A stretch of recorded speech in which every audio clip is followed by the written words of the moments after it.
We are inside the encampment. There are probably less than 3 dozen protesters left now being taken into custody. And being inside the encampment, you get a real idea of what's been going on here. I mean, they are very well organized from, we just saw a bin with probably 1,000 batteries in it. Batteries for their flashlights, batteries for their lanterns that they've been using.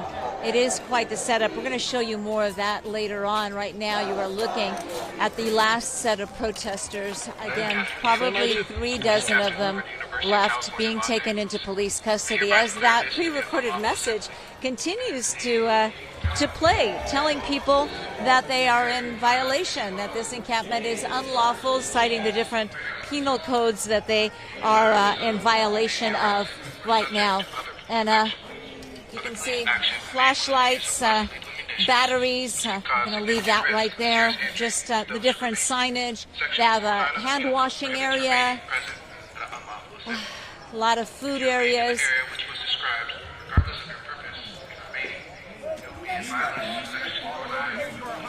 In our way. Over here. Come on. This is not the first time I told you. Over there.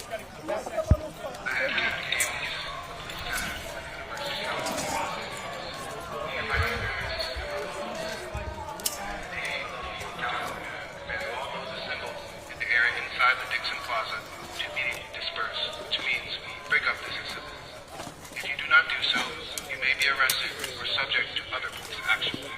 Other police action may include the use of less lethal munitions, which can cause significant risk of serious injury to those who remain.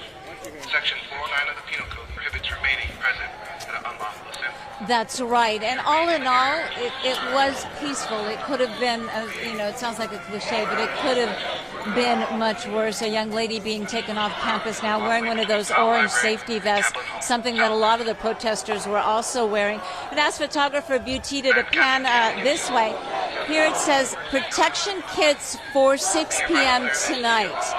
Knee pads. We actually saw a lot of knee pads being thrown in the air. Ponchos, umbrellas, face shields, lights, flash and wipes, rags, goggles.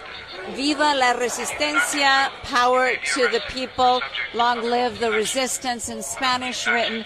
But this is apparently where they were coming for their supplies in preparation. There's one of those orange safety vests that we saw a lot of the protesters wearing.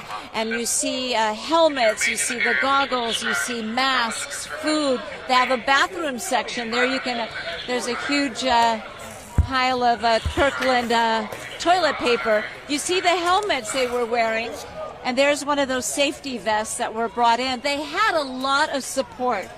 There's wipes, more facial wipes and sanitary wipes, flashlights, packages of flashlights and gloves. Almost all the protesters were wearing gloves in addition to the helmet. There's another young man being taken. Free Palestine! Saying Free Palestine is the message that they have. There's a young woman being taken away.